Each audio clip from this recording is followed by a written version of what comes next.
This is Kyle McCord, and you're listening to Austin, Felix, and Matt on the Devy Debate. Welcome to the Devy Debate.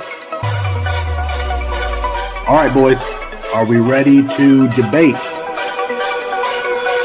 Austin, you tweeted something earlier. You tweeted your running back rankings. Explain yourself. Boy, that escalated quickly. I mean, that really got out of hand fast. Who jumped up and... That's Austin Nace. Who is going to be that guy? And for me, Bijan Robinson is still going to be that guy. Back to the ground with Robinson, who spins and then tries to bounce it. A stiff arm, another one as he rides it, keeps his balance. They're going to say stepped out, but I'm Felix Sharp. I know you didn't think that we would get through this episode without mentioning the name one Zach F. Wilson. Screener draw. Oh, Wilson is going to uncork for the end zone, and he drops it in beautifully. And it is his roommate Dax Milne on the touchdown. That's Matt Bruning. G. Scott Jr. Obviously, I waxed poetic about him on the last episode, so I won't do that again here. And this time it's Fields on the carry. Watch out! Justin Fields! Hello, Columbus! 51 yards! Bruning, are you ready to go head-to-head with me? I am. Got to get my popcorn out here. Hold on. Got to continue. I got it. Kyle McCord is going to end up winning the job. He's going to be rated higher. Well, I'm not nearly as passionate about what I'm about to talk about. Our apologies for Herbstreit. We ran out of time. We'll get him rescheduled soon. And for Matt Bruning and Austin Nace, I'm Felix Sharp. Good night and good luck.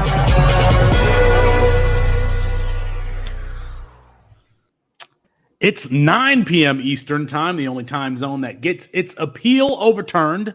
That means it's time for the Devy Debate, brought to you by CampusToCanton.com. We got a full house: Chris Moxley, Matt Bruning, Austin Nace, and I'm Felix Sharp on a walking version of tonight's show. Has Zachariah Branch already surpassed Treylon Burks in value? Is it too early to victory lap Jaden Greathouse? And who stands to gain the most in value in the first full week of college football? But I think it's natural to start with the news of Ohio State announcing Kyle McCord, Matthew, would be starting against Indiana. Ryan Day has said that Devin Brown will play. I think this is our new Justin Fields, Zach Wilson argument.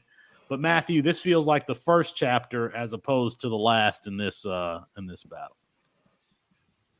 I, for one, am shocked, appalled. I was not expecting this decision.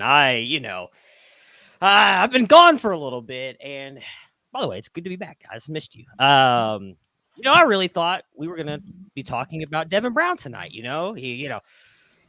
Ryan Day was delaying this decision, and Devin Brown was just making moves and looking so much better than Kyle McCord everywhere. And now all the people are going to do is hype him up because he's going to play this weekend. He's going to play against like the second-string Indiana team after Kyle McCord puts 35 up on him by halftime. And everybody's going to be like, oh, look at this one great throw that he makes probably to like Kojo Antwi. I don't even know if Kojo's still on the team. He's going to make like one good throw to Kojo Antwi, and then we're all going to talk about how Devin Brown is much better. 2 years in the making. It feels good to finally sit here and get a win. But no, I'm excited. I unfortunately will get to watch that game. I will be very intrigued to hear, as you guys, I'm sure, will watch it, at least some of you. I'm very intrigued to hear how the two of them look. I've said before, I don't think there's much difference, and I won't argue if you tell me Devin Brown is better than Kyle McCord. I'm not going to argue with you on that. It's going to be very intriguing to see what happens between the two of them, but I've said before, I never thought Devin Brown was going to get this job. Whether you want to say it's because Ryan Day was scared to make that decision or not is fine, but at the end of the day, he announced Kyle McCord the starter, so it's still an L, and you got to take it, whether you like it or not. So, Austin, can this be described as a win for anyone? I feel like in making the announcement this late shouldn't be victory lapped. Do you think part of it could be that Devin Brown didn't play in the spring game? Do you think we would have had a decision a week ago if we had had a performance there from him? I think if Devin Brown played in the spring game, we might have a riot in Columbus about this announcement. Because the public hasn't seen him, we're still, relying on what we saw from him as a high school player. But had he showed any of that in the spring game, it might, the public sentiment might so heavily favor Devin Brown that he actually gets the job. I mean, I've said this time and time again, I think, and Chris is shaking his head, I think that the fact that this played out as long as it did is just an admission that Devin Brown deserves to be the starter. And the fact that he will play on Saturday means that he deserves to be the starter. And I don't think it's a win because we are going to see both of them. And so now the entire country is going to weigh in on this quarterback battle with actual feedback on the field. So it's not over. It's not over. This is chapter 1. I mean, I could answer that question if you'd like. I wasn't here, unfortunately. But I've literally never seen Matt smile this big in my life. Literally never seen Matt smile this big. This really has nothing to do with Kyle McCord. You've earned this one, though. You've earned this one after the last 2 years we've seen of Kyle McCord trutherism. I do think that Devin Brown not playing in the spring game did matter. And I think that's why it went into fall. And I have from a source, I'll read the exact quote. Devin Brown, for the first 2 weeks of fall, made a strong push to be the starter for Ohio State. But after that, he struggled. Kyle McCord was the more consistent quarterback throughout practices. After that, he was calm, cool-headed in the pocket, and was not making turnovers, which is why Ryan Day is going with him. I'm not trying to say that Devin Brown is bad. He made a strong push. You're not wrong in that, Felix. He clearly was making a push, according to this, the first 2 weeks of fall camp to try and be the starter. But he couldn't continue that trajectory.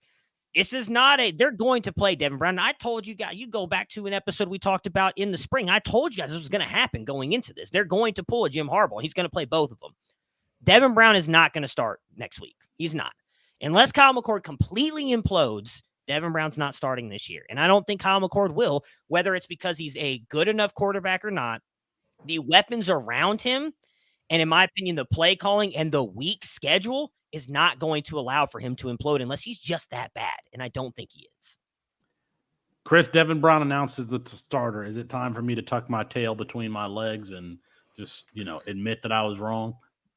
I just think it's funny that your response to Matt was, here's all the reasons why it's actually good for Devin Brown. He's going to play despite them being 30-point favorites. Of course he's going to freaking play. First of all. Second of all, I just want to do a quick peek behind the curtain for our audience. Felix sends the show sheet to us during the week, right? And, it's the topics we're going to talk about. Sometimes it's a rough outline and we firm it up as we get closer to the show. This week, despite the fact that Devy Debate has led off for 3 straight weeks with his quarterback battle, which was just victory lapping Devin Brown for I'm not sure what exactly, because nothing happened. This topic wasn't even included in the show sheet, just not even on it. So we had to force our way into this conversation because it was not going to be acknowledged. We all threatened to quit. Yeah. These are false accusations. In fact, I don't think that anything has changed about the quarterback situation there at Ohio State.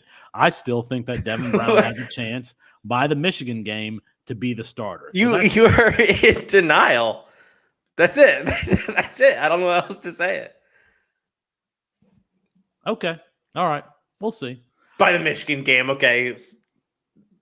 It's totally not bad news. You're right. The 30-point favorites, they're definitely not going to play their backup quarterback week 1.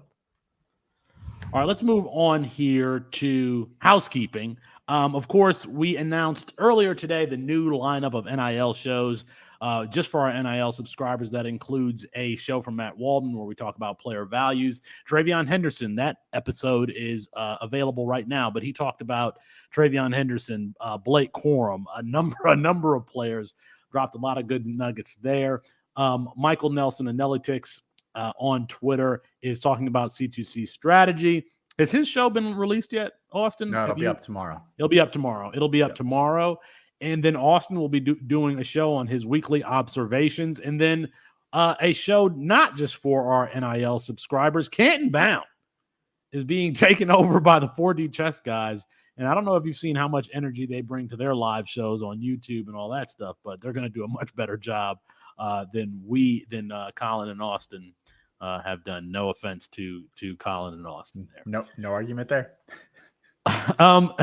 We saw everybody went crazy in week 0 because of Zachariah Branch, who scored on a kick return. He was returning punts. He looked good on his punt returns. He had a couple of screen passes, one of which he took to the house for a touchdown. Chris Moxley, we already had Zachariah Branch ranked really, really highly. So they said, are you going to move him up in your rankings? I'm like, no, he was number 9. That's probably about right where he should be, especially if he can't get past the line of scrimmage, a la your boy Luther Burden. Anyway, I'm trying to think, though, where should he be ranked in our cornerstone rankings, Chris? Like, I don't know if you've taken a look at your rankings here recently. I know I have, but how high should Zachariah Branch be elevated when we're talking about a combination of NFL and college players? And you're muted. Muted. So we need a sounder. First of all, we need a board, like a real radio board, and we need a sounder for any time somebody goes on mute. I don't know what that sounder would be, but we need one of those. Well, while I was muted, what I was saying was, you said he's already at 9. We shouldn't move him up. I actually think I can make the argument that we should move him up. Like I can make the argument that he's a top 4 wide receiver. Like I struggle to think who I'm going to rank over him. I'm going to rank Marvin Harrison Jr. I'm going to rank Emeka Egbuka. Probably going to rank Evan Stewart. But then you get to the point of like, I think he can be the wide receiver 4. And you basically what you're projecting is that he moves beyond the role that you're talking about, which is his 8 out was 2 on Saturday.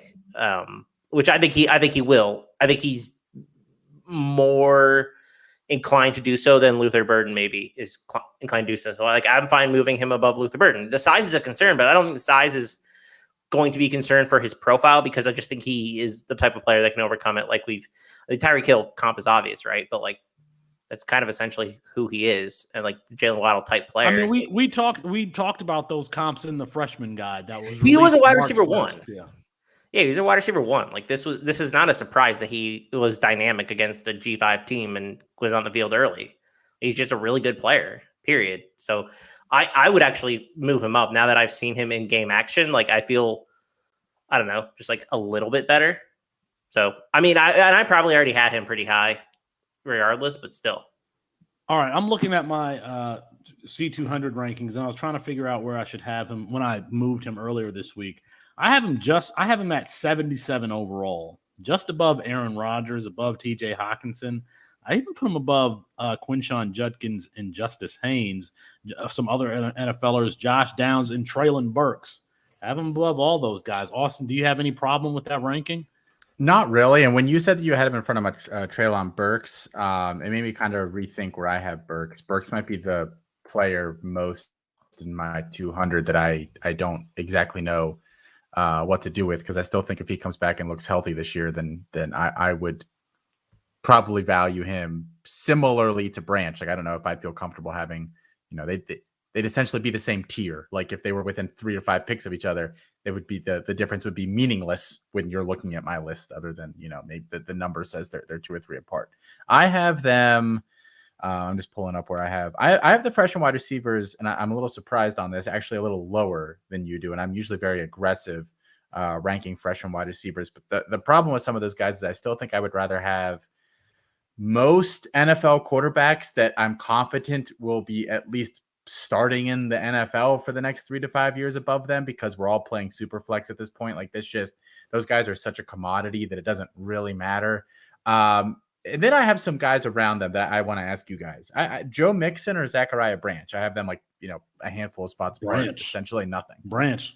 It's not hard for me to rank a wide receiver over running backs when we think their ceiling is as high as they do. I mean, it's just because of the shelf life of the running back position. And quite frankly, I mean, Joe Mixon feels like he's on his. I mean, he might still have 2 or 3 years left, but he's on the back nine. Zachariah Branch or Jahan Dotson? I'm not really that big of a fan of Dotson. Dotson has already made it to the NFL, and he's probably a wide receiver 2 for the foreseeable future. Like I like locking in some of that certainty. It also, I'm still not that like. Yeah, Branch looked good in this game, but we talked a little bit about On Campus Life this week, and we're going to talk about it here with Jaden Greathouse here in a few minutes. They basically are exactly where we expected them to be on day one. So I don't know that I guess there's always that little voice in the back of your head that's saying, like, what if they suck? But I think, other than that voice maybe being gone now, I don't know that we actually really learned anything this weekend from him, quite frankly. He did look exactly how we expected him to look. I think it also depends how much you want to wait or how much you project his college fantasy ceiling to be. Because if you think that he could be 1,000-yard wide receiver in CFF, like that changes the calculus a lot. I don't know that he's going to be that type of player, but if that's what you believe, then you're probably ranking him above Dotson. You're probably ranking him in the 70s, maybe low 60s of the C200. But that is a big calculation because if you're going to get him for 3 years, or at least 2 years of high-end production, that offsets a lot of value. If you're in the chat, drop us a like. Let us know where you think Zachariah Branch should be ranked amongst college wide receivers. I have him at number 9. And when I look at my C200 rankings, again, that's a combination of NFL and college. I had him at like 80 something. And so I didn't even move him up that much. I moved him up slightly against some guys who I don't know that they have the longevity that Branch may have, this being his first year. So, I don't know. I got this trade. I was talking to somebody on Twitter about this trade. Matthew, I want to get you to weigh in on this trade. This guy was trying to acquire Zachariah Branch, and this is what he got. He gave up Grayson McCall and Bijan Robinson. He received Jonathan Taylor, David Njoku, Zachariah Branch in a third, a supplemental third. Matthew, who were you tossing that to? Well, I'm trying to see, is that trade on the show sheet? It is. Yeah, it is on the show sheet. Sorry, you just named a lot of names. I'll repeat it again. Okay. Grayson, he gave up Grayson McCall. He gave up Bijan Robinson, those 2 players. And then he received Jonathan Taylor, David Njoku, Zachariah Branch, and a freshman supplemental third. I mean, I'd probably be fine with the Jonathan Taylor, David Njoku, Zachariah Branch side. I mean, I love Bijan, and if you're looking at this from a win-now trade, I like the Jonathan Taylor side more, but you have to worry about what he's going to do this year playing. As Austin just mentioned, while I don't think Zachariah Branch is going to not suck, there is that chance. It's just one game. Like, I think he's going to be phenomenal. I don't know about the Reggie Bush comparisons I've seen all over the place, but I think he's going to be a really good wide receiver for you, not just for CFF, for maybe the next 2 years. I don't know so much about this year. And then he's going to likely be, at least I think, a first-round draft pick. So you're getting your value back for Bijan. I don't think Grayson McCall is much of anything. I don't know what our CFF projections have him. I don't think he's going to have that good of a year this year. So I like the overall trade for them, especially if Njoku even pans out to be like a top 12 tight end for you on the NFL side. I think I'd much rather have the receive side. But I mean, you're taking some risk in giving up Bijan's. Like I said, there's no guarantee Jonathan Taylor plays this year. If David Njoku busts like he has, I don't know, his whole career, and then Zachariah Branch doesn't turn into what we think, you got rid of what has a chance to be a very, very, very good running back for nothing. So I think this is a slam dunk for the Branch Taylor side because we've seen Jonathan Taylor already dominate the NFL, and we're talking about Bijan Robinson, who say what you want about Bijan, him being a great prospect. We don't know what he's going to look like on an NFL field in a full-time role, or if he's even going to get a full-time role.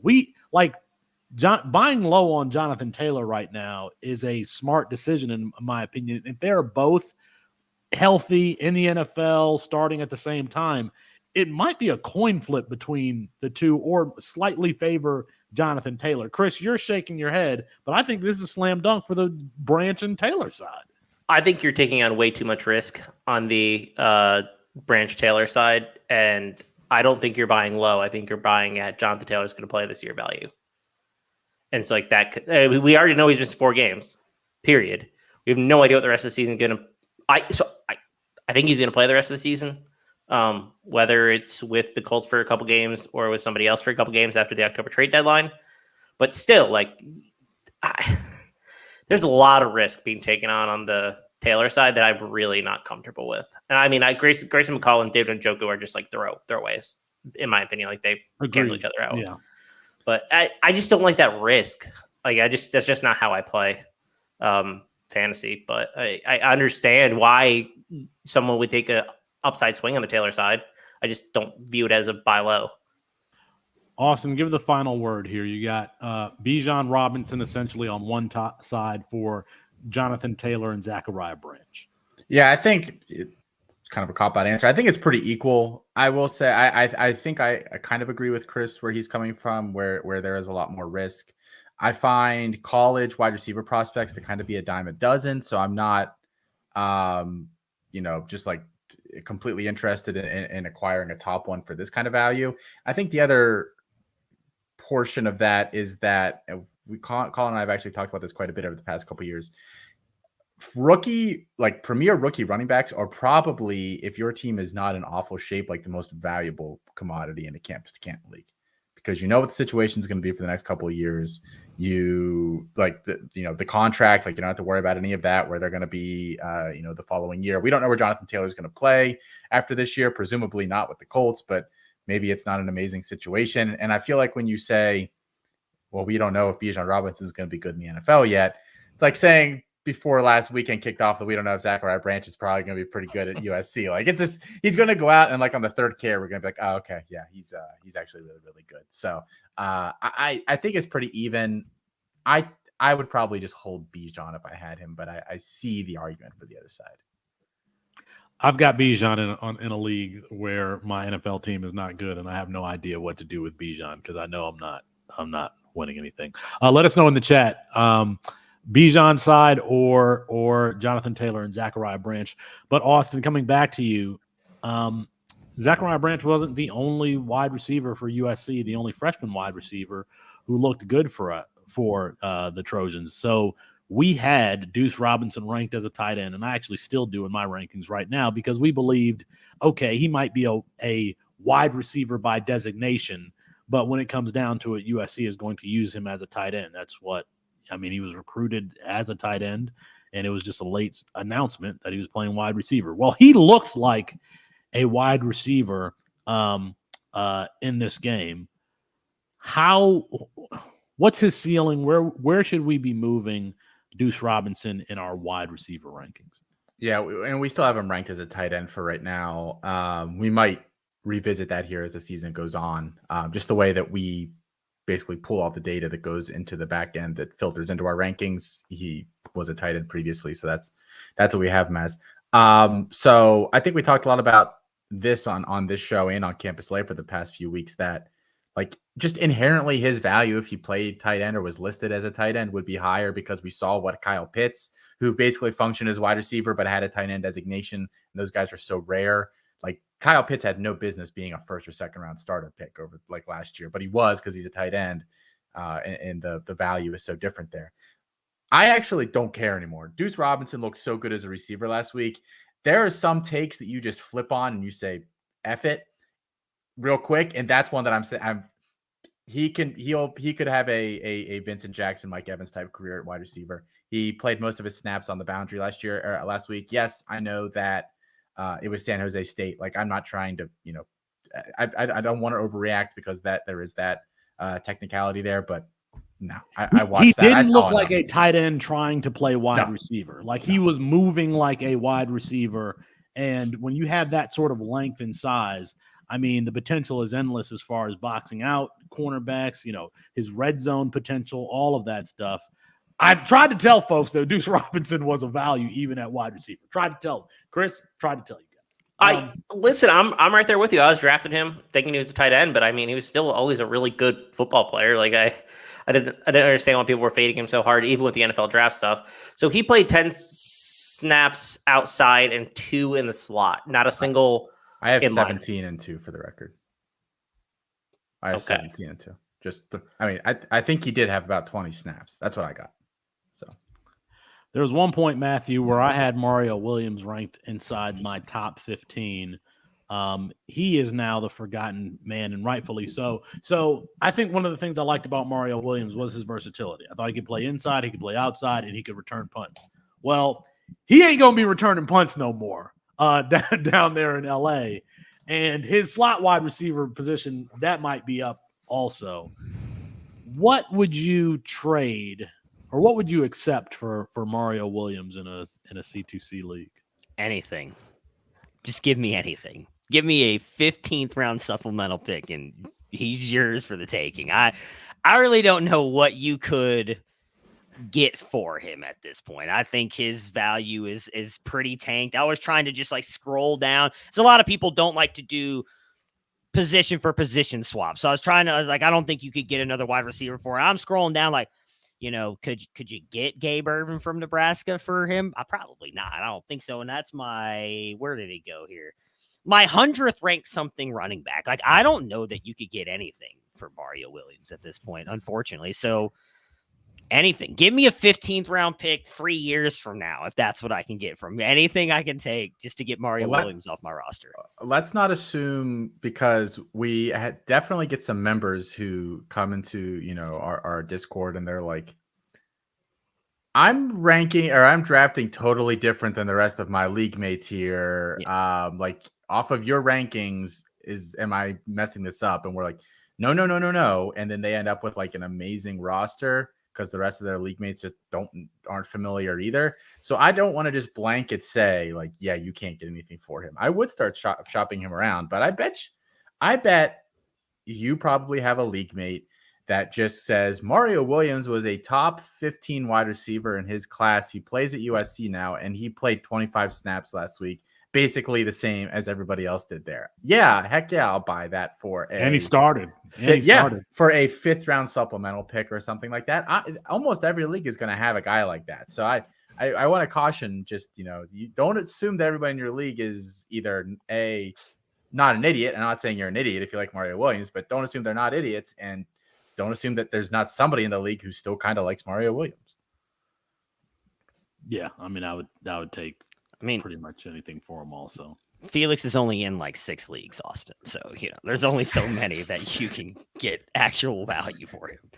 I still think that there's a chance that he transfers after this season and has some CFF value if he goes back to Tampa somewhere and plays for one of these G5. USF. Somebody. So you can go to UCF. He could be in the Big 12. You go to UCF and be a wide receiver there at UCF. We definitely are not idiots based on how we had Jaden Greathouse ranked. Now, I think because I'm in, our circle and our community, I didn't realize where Jaden Greathouse ranked amongst the services until we tweeted it out from the main account on Saturday. 24/7 Sports had him ranked 44. ESPN had him 29. On3 had him 25. Rivals had him 27. We had him 11. In our freshman and supplemental guide. Austin, I don't know if people were just fading the fact that he's not athletic, but there's a place for a wide receiver like Jaden Greathouse, despite this lack of top-end athleticism. Yeah, I think this is the same thing with Branch. Branch basically did exactly what we thought he could be doing on day one, and I think I'm the one who wrote up Greathouse, I think, when I was looking at it. I think he's exactly where I think I wrote in the thing, like, if this dude's not getting snaps day one, then we need to be really concerned because this wide receiver depth chart is just so weak at Notre Dame. And I think Greathouse is he kind of is what he is at this point. I don't want to say that about a college freshman. He's obviously going to get better, but I think if we're talking about some of those, you hope that a guy's still kind of raw when he comes into college because the athleticism will get him there. And if he can figure out playing wide receiver, like, I don't think Greathouse has any of that. There were a lot of plays of him in high school where he would basically win at the line of scrimmage, free release. And then, he would be, catch, 6-8 yard pass, and the defender already caught back up to him and tackled him immediately. And I think that's going to be the problem with a guy like Greathouse, is that he just can't really do a lot after the catch. And we saw last week, I mean, he scored on a like a broken play, and he scored on this long fade over the middle in the along the seam. Which is no safety there. So no safety there, but excellent concentration because the wide receiver was the cornerback was all over him. He had no separation, but I mean, he had to concentrate on that ball, and he brought it in. So if you rostered Jaden Greathouse in your freshman drafts or in your startup drafts, congrats to you. Mox, I want to ask you a CFF question. So Say Bangura at Ohio, we considered him to be an RB1 or the RB1. Curtis Rourke goes down with the injury in the first quarter against San Diego State. And, the offense is not what we thought it would be with CJ Moore. Is it Morris? CJ Morris. Harris. CJ Harris at the helm, even though Sam Wigloo still had 100 yards receiving. Say Bangura, though, 15 carries, 65 yards, no touchdowns. He did have a couple of catches. Are you worried that he could have a slump if Rourke is not healthy and not playing? I expect Rourke to be back this week. That's what it sounds like. He was reportedly upset that the coaches would not put him back in the game. I think he had a concussion and he felt like he could go back in, and I mean, I don't know if he passed or whatever. We don't get any of that info, but I mean, he stumbled off the field. He was like laying down, like face down for 5 or 10 seconds. It's pretty obvious to me that it was a concussion or something like that. So I expect him to be back. But if he's not, and he missed the end of last season too with an ACL tear, this entire offense is worrisome because CJ Harris, who played last year too, and we saw the exact same results, isn't it. This dude is not a FBS level quarterback. That's just it at the end of the day. I mean, he can't. I thought he looked terrible. He just isn't a good backup, and the offense just can't sustain itself. I just don't trust anybody on this team. Even Wiggles, who was fine on the day, I would not start anyone on Ohio, and that's the takeaway that I had last year too. But yet, Tim Alba doesn't go out and upgrade the backup quarterback position for Ohio. So yeah, which is probably hard to do at Ohio as far as upgrading your quarterback position when you have an established starter. I mean, they should have at least considered it, considering Rourke was not going to be healthy. Like, there was a chance he wasn't going to be healthy, but I mean, that's getting to the weeds of stuff. But yeah, if Rourke doesn't play, the entire offense, including Say Bangura, is downgraded, like, substantially. For the record, I'm still starting Wigloo. I mean, he had 10 receptions. If they're just going to use him as kind of like a Jarvis Landry role, that's fine with me. He can get his PPR points.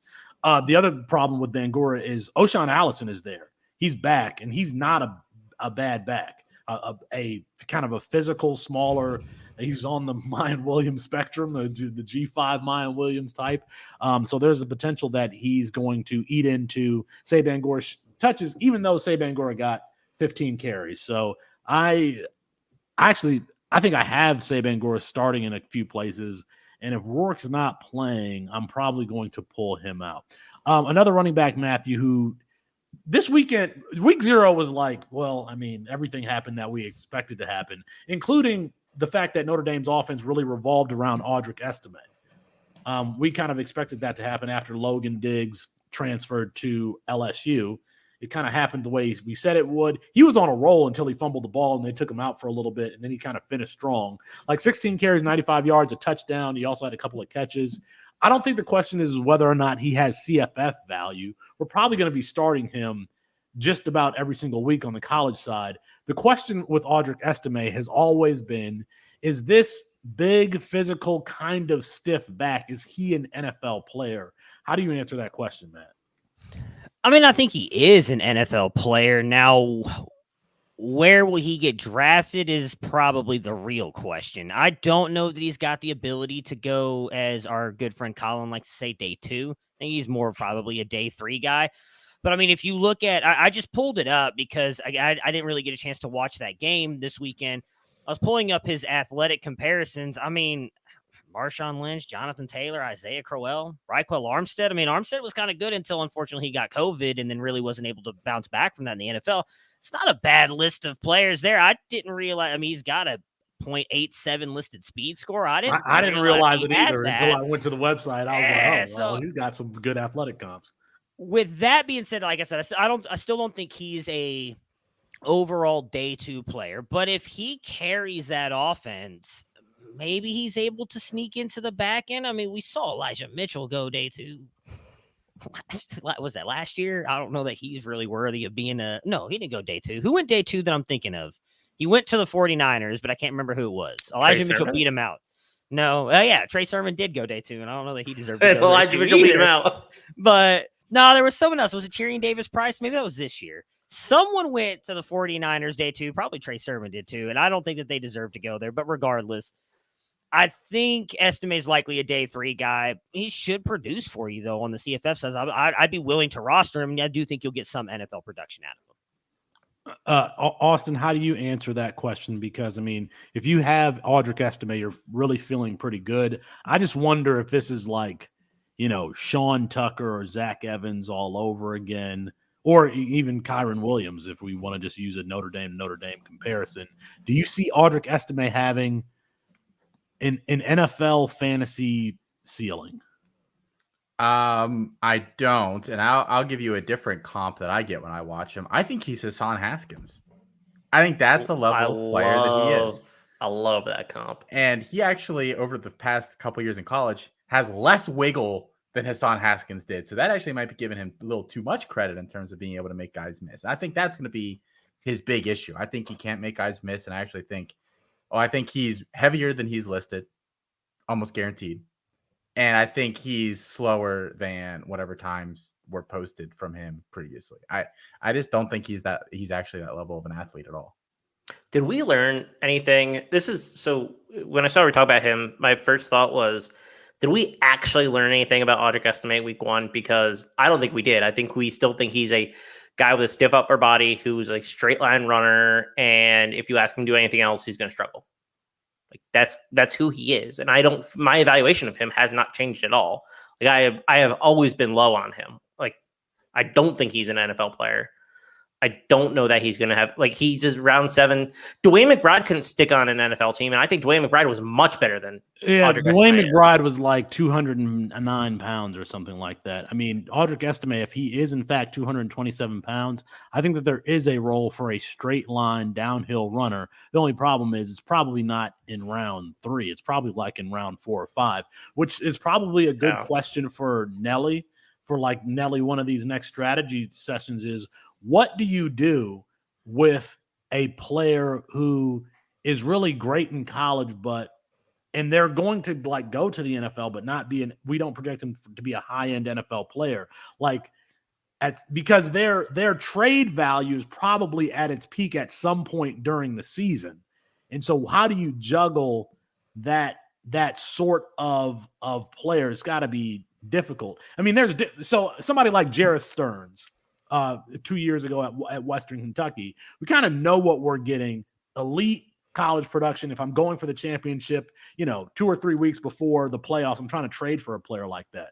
With Audric Estime, it's like, all right, we expect him to be drafted, but is he going to be like Gus Edwards or Josh Kelly, that sort of thing? So, Nelly, I think that would be a good point to talk about is, what do you do with a player with a player with that type of profile, potentially elite college fantasy asset, but borderline NFL, somebody who's going to be on an NFL roster, but may not have a big time impact. All right. We asked for some questions for today, and we got a few. We got more than a few. I'm just going to I picked out a few to include in the show today. Chris, I'll give this one to you. And I'm sorry if I'm giving to you this spur of the moment, but Fantasy Nerd Boy on Twitter with Dynasty Dgens. You can follow him on Twitter. Best targets when moving off Quinn Ewers. Chris, I'll throw that to you, or if anybody has some ideas on who you would target if you're moving off Quinn. Yeah, I don't think you get Drew Allar for him right now. I think Allar is going ahead of him in drafts, and I would be surprised if a lot of managers would make that trade. But I would target one of the freshman quarterbacks. I think Malachi Nelson and Dante Moore are probably the guys that I want to get. They're going after Quinn Ewers. I think that you could make. Would you take Matthew Stafford? No, is Matthew Stafford even going to play the full season? Like, this dude Probably. isn't healthy and hasn't been healthy for like 5 years. He's going to retire after the end of the year. There's no way I would take Quinn for Stafford or Stafford for Quinn. I want a freshman quarterback. That's who I want to move him off of. Like, I would even take a guy like Jackson Arnold plus like a nice little piece there. That's what I was going to say. I was like, if you don't want to do just a straight 1-for-1, because I think if you do Dante Moore or Arch or Malachi, you're going to have to do 1-for-1. I don't know that you're going to get much else added on there. Which I don't mind doing either. If you go a little bit further down, though, and you say go for a Jackson Arnold, I don't know that you could get Nico plus, maybe an Aiden Childs plus. Like, I think you could go to a Jackson Arnold, one of those guys, and get a high-end or at least a decent wide receiver running back thrown in on as well. That's probably the route that I would go. I don't know that I want to do the 1-for-1 swap. Would you accept Jackson Arnold and like Samson Evans, the running back at Eastern Michigan? Like you get a top 12 fantasy running back for CFF side, and you get a 5-star freshman who's going to start next year. Why not? I mean, like I'd love that sort of trade. Go ahead, Austin. You were going to say. I was going to say here's the dirty little secret about trading with quarterbacks in campus to Canton leagues, and I tell people this whenever they DM me about it. Quarterback's essentially siloed when I'm trading. If it's a quarterback that's worth anything, as in if I have a quarterback and someone wants him, I better be getting some sort of quarterback back. If it's a really good quarterback, I better be getting a lesser quarterback plus. And if it's a lesser quarterback, I'm trading him up into a better quarterback. That position itself is almost siloed. Quinn Ewers is risky enough for me where I'm actually willing to leave the silo. I might trade him for a different position, not because I think like there's a legit chance that he's very good this year, but if I can trade him for a like just any sort of borderline tier 1 guy at a position for me, I would take that. Cedric Baxter. I would probably take Baxter in a heartbeat. Yes, yeah, in a heartbeat. I want to identify some like back end NFL guys here to see if you would take this player or Quinn Ewers. So how about Desmond Ridder or Quinn Ewers? I'll take Quinn. Take the chance. Yeah, easily. Everybody Quinn. Kirk Cousins or Quinn Ewers? I would say Quinn because I think you can replace Cousins' production more easily. He's been a top 12 guy. I'm taking more than people Cousins. think. Yeah, I love Quinn. I'm taking Cousins. He's going to get another contract after this year, whether with Minnesota or somebody else. I'm taking. By the way, I did the same thing last year with Sam Howell or Kirk Cousins, and I was burned on that one. So nah. I traded a Howell for Cousins last year, and I feel amazing about it. I'm not that worried about it. Austin, I'm going to put you in a predicament here. Quinn Ewers or Jordan Love? Quinn. Not really that close. That's a tough. I want to hear from the audience on that one. Quinn Ewers or Jordan Love in the comments. Let us know. Matthew, Chris, who you got? I'm taking Quinn. Granted, I have not watched a lot of the preseason, so I don't know how good Jordan Love has or hasn't looked. But factoring in again what I think Quinn could do this year, and if he does what I think he's going to do, he's going to be a first-round pick. Give me Quinn, because you'll be able to trade him for more once he gets that first-round draft capital. Even if you don't think he's going to be good, I'm taking Quinn. Just two more here, Matt. Quinn Ewers or Derek Carr? Oh shit, that's a good one. Probably Quinn, because I don't like where New Orleans is heading at all. So I'd probably take Ewers.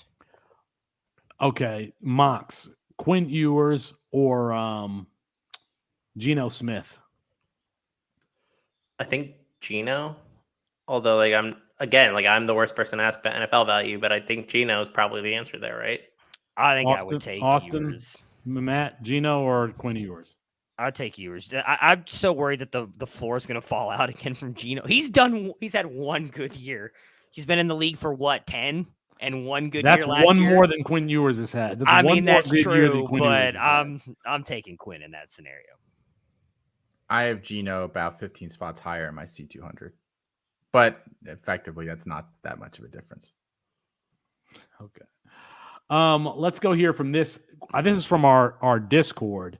Bob0409. Why does IDP get no love? Why did Fantrax stop recording tackles?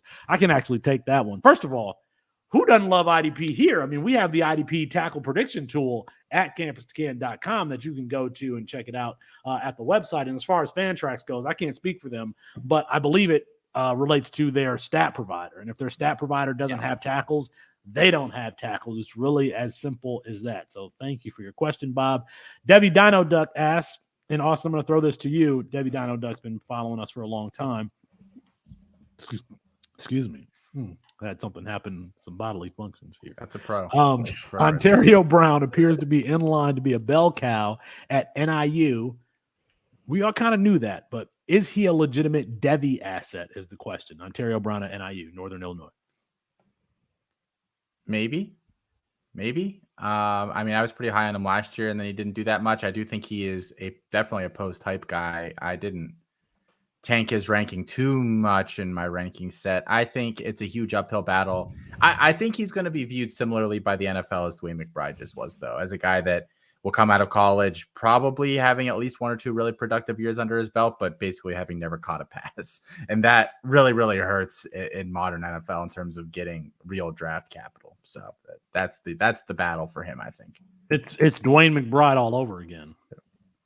It's Dwayne McBride all over again. Mox.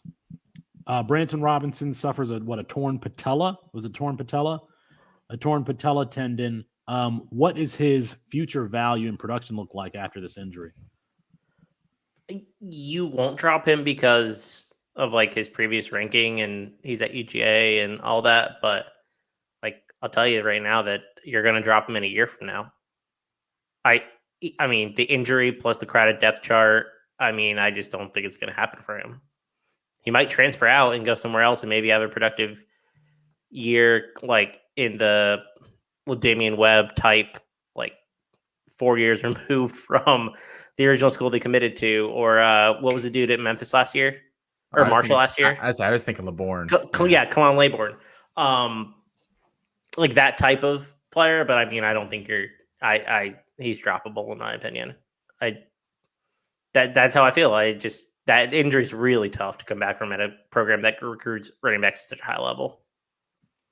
I know that it hurts to spend, a top 5 freshman pick on a player and then to not even be able to see them on the field, to get zero value from it. But I'm telling you, it happens. I mean, my first C2C pick was Journey Brown. My second C2C pick was Spencer Rattler. So didn't get off to the best start. And the best thing, if there is somebody in your league that will give you something for Branson Robinson, I mean, you might have to treat him like Mario Williams and take whatever it is that you can get, because that's a very difficult injury to come back from. So that was from Earn 1967. So thank you, Earn, for the question. All right, let's move here to Felix. We have a question on the screen real quick. Oh. Is Citizen in the same bucket as Branson, or is there more hope since his injury happened over a year ago? Citizen's injury was just an ACL, right? Yeah, but then he injured it again in the winter last year.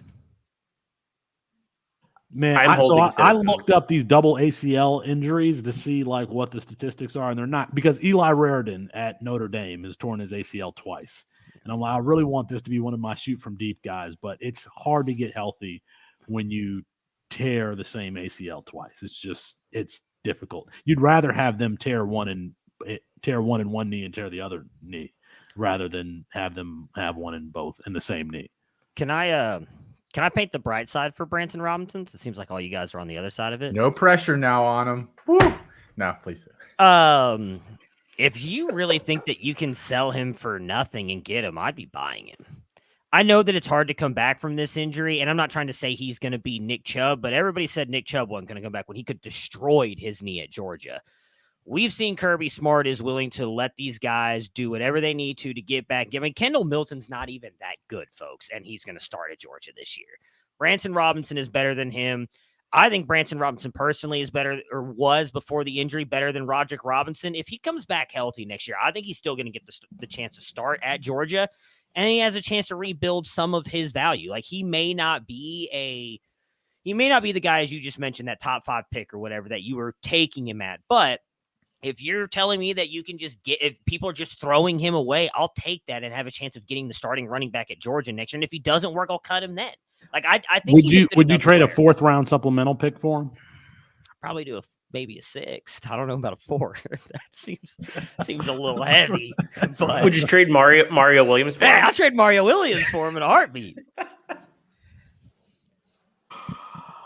We saw some players' values change in week 0. So I want to get into players who stand to gain the most value here in week 1.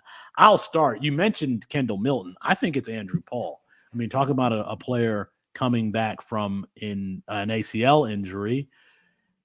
No, coming back from an ACL injury, Branson Robinson's hurt. Dejon Edwards and Kendall Milton haven't been doing team drills, according to Graham Coffey on Twitter, who I should figure out who he writes for. Kirby Smart, this is yesterday, August 29th. Kirby Smart says that Kendall Milton feels good, or excuse me, about Dejon Edwards, that he feels good, and Kendall Milton, that they both feel good. Smart told reporters that Edwards has remained in a non-contact jersey.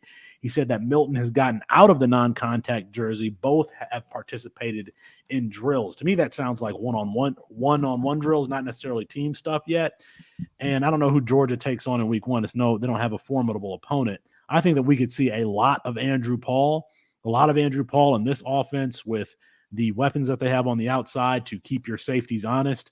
It doesn't really matter who the running back is. I think that they would be in a plus situation. The fact that it's Andrew Paul with all of those 220 pounds, we had him over 21.5 miles per hour his last season at Dallas Parish Episcopal down there in Texas, the same division that Shedeur Sanders and Deion Sanders came from, that TAPS division. So he stands to gain a lot. That's one of mine. Austin, who's one of yours that stands to gain a lot of value here in week 1? Yeah, it has to be a guy that's actually playing like a legitimate opponent, because otherwise everyone just writes it off as, playing a bad team. So I'm going to say basically every player in the LSU FSU game, which is kind of an easy answer. But I feel like, if Trey Benson has a huge game in that game, I think, if there's doubters out there, they maybe start thinking of him a little higher, or, Malik Neighbors or some of the other wide receivers in FSU. We've said all offseason, what does Keon Coleman do to Johnny Wilson? If Johnny Wilson goes out there this week and has 180 yards and 2 touchdowns, maybe we don't care about Keon Coleman, and maybe we're thinking, okay, maybe Wilson is legit. So I think basically every player in that game. And then another one that I actually just think is really interesting is Treylon Green at Boise, because they play Washington. This is probably going to be one of the harder games on their schedule. Washington's defense isn't amazing. I don't expect Treylon Green to have a great game this weekend, but if he does have a huge game, you might start hearing some buzz. I want to say this about Treylon Green, because I talked about him on the show with Waldman. I love his athleticism, frame, and all that stuff, but he has this affliction that Cameron Ward struggles with. When he's broken the play, he's out of the pocket, and he's scrambling, he's looking down the field. The picture of the defense hasn't changed, and he just throws the ball to a cornerback that he's staring right at. I have no idea. I don't know. Cameron Ward has the same issue sometimes, and Treylon Green does that. But last year was his first year as a starter, and he was a redshirt freshman. So, he can certainly get better here in year 2. Austin, do you think we see Garrett Nussmeier on Monday when FSU and no? No, not unless Jaden Daniels gets hurt. No, I do think we'll see him a couple times this year, but that's not a game that I would circle as figuring he gets in. Matthew, who do you got as far as who could take a value jump in week 1? Yeah, I kind of agree with Austin's statement that I think it's going to have to come from these guys who are playing in these big games. I do like the Andrew Paul call, and I would like to see him play, but I think they're playing I don't even know the name of the school. They don't matter. A lot of these teams, unfortunately, aren't playing hard opponents. So I went Jordan Travis. I think it's going to be a big game for him against LSU. Obviously, he played okay last year. I don't think he played great, but it's a massive game, I think, for both of these teams. Not just speaking of college football, but I think if Jordan Travis goes out there and has a really good game, it's going to help propel him back up a little bit. And then I went with Adam Randall. Clemson plays in that standalone game against Duke. I think that he's a guy, we had liked a lot, obviously dealt with the injuries. Obviously, I've been listening to everything that Nick has put out and that we've talked about throughout the network, that, he's bulked up and looking good in practice and everything. I think if he's able to go out there and have a good game, I know Duke's not considered well, I would say they're a good team. They got Mike Elko running that defense. It's typically a good defense. So if he's able to go out there and have a good game, I think we could see his stock shoot up. As I feel like he's kind of been dropped because of the injury rumors and everything. We've boosted up Austin's guy. Now I can't remember what his Antonio name is. Williams. Antonio Williams so yeah. high that I feel like we've kind of forgotten about Adam Randall. If he goes out there and has a really good game in that offense and again in that game, that standalone game, I think his value could really jump up. Adam Randall, another one of these athletic freaks that we just haven't seen a lot from. He did not need to bulk up, by the way. He was already like 220. We need to get you down to 208. We did not need him to bulk up. Mox, who do you got as far as week one who could take a big jump in value? I have three I really, really like, but I think I'm going to go with Tamori and TJ Harden. I think we've spent all summer wondering who's going to be the guy there. Is it going to be Carson Steele? The reports out of spring and then fall were really positive for Harden. Is he going to be the RB1? Because if he's the RB1, he performs well against Coastal Carolina, we're having a different conversation about his value in his respective draft class. And I think that he is the most approved. They're 14.5-point favorites. I think that he will be involved. I could see him getting to 10 to 15 carries, regardless of if he starts or not. If he's a big game, I mean, I think we're having a very different conversation about his value next week. So I think he is the most game because, like Austin said, a lot of these guys are playing scrub opponents. Like, not that Coastal Carolina is a powerhouse, but it's enough. Like, they're a good enough team where I think, Harden's performance is going to matter. So I think TJ Harden is a player I'm really interested to see how he does because I think he could shoot up. I'm starting TJ Harden in a couple of places where I kind of have to. So I just don't have another guy. So I'm starting TJ Harden a couple of places. A couple of other players that I wanted to mention as far as taking a jump. Austin, your boy, Ware County, Georgia, Cartavius Norton, without Jarrell Brock there, the running back at Iowa State, that's a position that we kind of want to target. Matt Campbell has had David Montgomery. He's had Breece Hall. And quite frankly, Cartavius Norton was listed as the starter last year, and he was looking like, okay, he's about to take over this backfield. And then he pulled up on a run and injured his hamstring. NFL, college, for some reason, young players always have a problem with hamstring injuries. He started his career off that way when it looked like he was about to take over that backfield. They're probably not going to be a great team again without Brock, without Hunter Deckers, all gone because of the gambling scandal. But he can reestablish himself as the focal point of a bad offense, which isn't terrible. I mean, he's going to have one more year to develop after this. And if we see kind of that speed and burst, he already has the requisite size. I think that we could see Cartavius Norton take a big jump.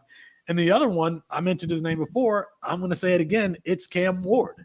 Cam Ward has like first round arm talent, first round scrambling ability, and like undrafted free agent decision making and deep accuracy and mental processing. But he's got deep accuracy has been an issue for him. He's got Kyle Williams from UNLV. He's got DT Sheffield, who's going to play this like a speed stretch slot role. And I forgot who the third wide receiver is, but they listened to Chris Moxley and said, yeah, we have to get better. We can't be just this horizontal offense. We have to get deep. And you saw them throw deep in the spring game, Mox. Did you not? You saw them throw deep in the spring game. If that is the Cam Ward that's going to be playing this season, we could be talking about probably not first round, but we're talking about a player who could take a big jump in value this season. Lane Kiffin told him that he's a first rounder when he was recruiting him to Ole Miss. He wanted him last year, even though he, I think he already got Jack Stoddard at the time. He said, I think you first round arm talent. Which I think, just like you said, is true. There's other major concerns. There's other major concerns. You can't just look straight at somebody else in a different color jersey and throw them the ball. But if he can develop his deep game, I really like Cam Ward's potential. And I still, in the places where I rostered him, I did not trade him. So anybody else got any players who could take a jump? No? Well, you can let us know in the comments if you are watching this video later on. But that is going to be let me say this before we go. The tailgate, Saturday morning, 10 a.m. It's going to be right here on the Campus to Canton YouTube page and the Better Sports YouTube page. Better Sports is producing this thing for us. We got production value now. We've got rankings. We got spreads. We're talking. It is the college football pregame show that you want to be watching. So join us on Saturday morning at 10 a.m. And maybe we'll have college fantasy tonight on Saturday night. All right. That's going to be our show for tonight. Apologies to Kirk Herbstreit. We ran out of time. We'll get them rescheduled soon for Chris Moxley, Matt Bruning, and Austin Nace. I'm Felix Sharp. Good night and good luck. We should do an after show. Matthew, you're not going to come in here and press the end button. I didn't press it yet. As soon as the show ends. We stopped first of all, I don't have a problem uploading the show. Okay. Even though we started earlier. So it's not super late. But yeah, hard conversation to have. I've been enjoying going to bed at like 8:30 my time for the past 3 weeks. It's been really nice getting Jesus Christ, 7 hours of sleep. 50, it's one night. Jeez. 50 years old. 7 hours of sleep because you're waking up 3 a.m. every day. Yeah, it's been nice. Yeah. Well, if I'm being honest, I'm not really sleeping the whole time. There's a lot of stuff going on, but I try. It's nice to. Kyle adds that Thomas Yasmin. I didn't know Kuithi was out. Kuithi was out. That Thomas Yasmin could have a big game on national television tomorrow. I don't know because they don't have a quarterback. So who's starting? Brandon Rose. And Nate Johnson is going to be a change of pace guy. I would just put Quentin Jackson at quarterback and run Wildcat. So the wind is actually going to be like 25 miles per hour with gusts up to like 30. Really? In Salt Lake City, yeah. So So you think that could be a possibility? Well, I don't know if Quentin Jackson is actually going to play Wildcat quarterback, but it would make a little bit of sense. The wind is supposed to be pretty bad tomorrow night. Do you know the spread on that game? Those are two teams. Yeah, Utah's good. It's 4.5. So it's 4.5 right now, and the assumption is that Rising probably isn't going to play. It was 7 yesterday when I was talking in the Discord about it, and I was like, "Hey, this is your last chance to kind of get on Florida at like a touchdown." Yeah. But it opened at 9.5, and we thought Rising was going to play. So obviously Utah is the better team, and they should be favored. And they're still favored despite their third string quarterback starting. But yeah, right now it's 4.5. And I think the over under is like 44 or 44.5. So it's still an exciting game to watch because of Jackson, because of Eugene Wilson, because quite frankly, I think that there's a chance that Florida is a train wreck, and it's always fun to watch a train wreck.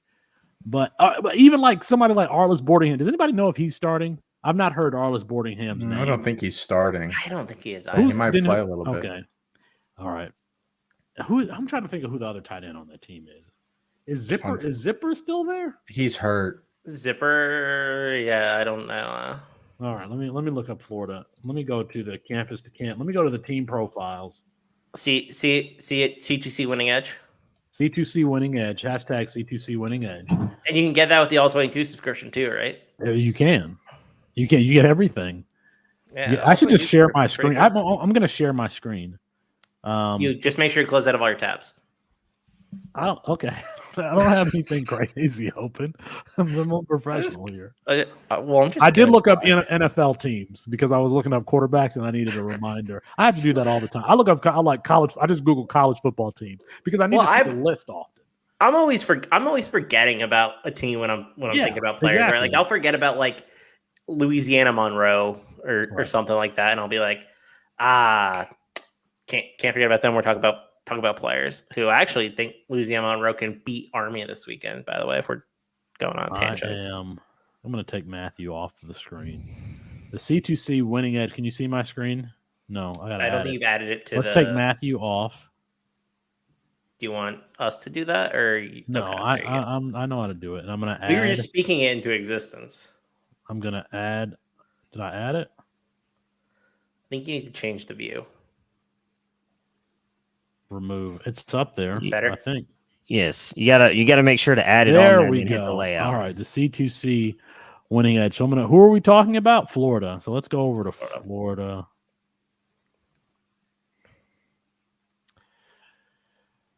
So Graham Mertz starter, Montrell Johnson, Ricky Pearsall. I think Ricky Pearsall might have an NFL future. Dante Zanders. I don't know who that is. I don't know who that is either. Dante Zanders. He's 6 foot. 6 foot. Is that 6 foot or 6'5"? 6'5", 241. 6'5", 241. 6 foot, 241. He's in the class of 2018. He's in the class of 2018. Oh my goodness. Let's see. 24/7. He had an 87 rating. Rivals. He was 5.5 star on 3, 87.4. So yeah, that's who's going to be starting. Let's see if Arliss Boardingham is in the second.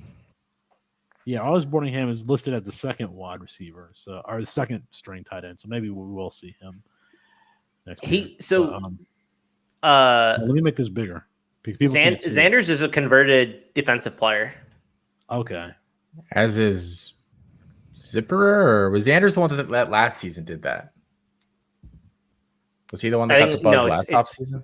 It was Xanders because he came in as a freshman and then he played DL for a couple of years and now he is back at tight end. So we have there we go. That looks better on the screen. So we have 133 FBS teams. If you want to look at FIU, Florida State, Fresno State, you're fancy. We got depth charts, and those depth charts are updated live. I mean, Nicholas Ian Allen updates them. Yeah. Well, never mind. I don't want to get into this type of discussion. Okay.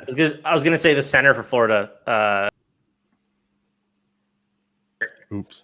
I accidentally. I didn't. I mean, I don't know if I did that or on purpose. I was just going to say the center for Florida's hurt, or potentially hurt. So yeah, Nick is really good about keeping those updated when news comes out, because like as soon as the Rising news broke and then the Brent Keithy news broke, like that was updated, and he downgraded Utah from the 22nd team to the 26th team in the power rankings. And that spread changed, I think, like 2 or 3 points. So yeah, I really like what these profiles do and how dynamic they are. That's a cool point.